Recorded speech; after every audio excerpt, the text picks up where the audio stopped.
بسم اللہ الرحمن الرحیم۔ نبی کریم صلی اللہ علیہ وآلہ وسلم کی خدمت میں ایک شخص حاضر ہوا اور اپنے مالی حالات اور اس کی تنگ دستی کی فریاد کرنے لگا۔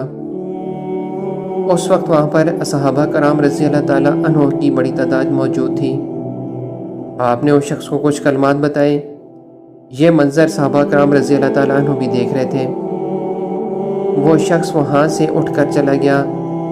کچھ عرصے بعد وہ پھر آپ کی خدمت میں حاضر ہوا، اور جب آپ صلی اللہ علیہ وآلہ وسلم نے اس کے حالات کے بارے میں پوچھا تو اس نے کہا، یا رسول اللہ صلی اللہ علیہ وآلہ وسلم، آپ کے بتائے ہوئے کلمات کی بدولت اللہ نے مجھے بے پناہ رزق سے نوازا ہے، بلکہ یہ نہیں، ان کلمات کی برکت کی وجہ سے میرے ہمسائے بھی مالا مال ہو گئے ہیں۔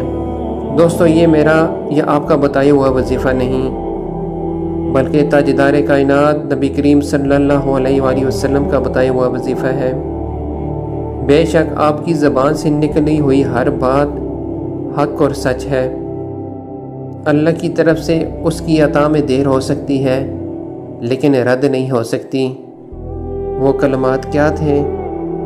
آپ صلی اللہ علیہ وآلہ وسلم نے اس شخص سے کہا، جب بھی تم گھر جاؤ، کوئی گھر میں موجود ہو یا نہ ہو، اونچی آواز میں کہو السلام علیکم۔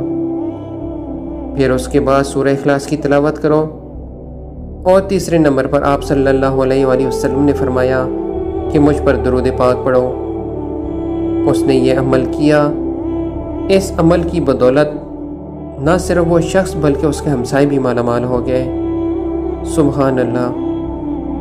دوستو، اگر ویڈیو اچھی لگے تو اس کو شیئر ضرور کر دیں تاکہ اس کا ثواب آپ کو بھی پہنچتا رہے۔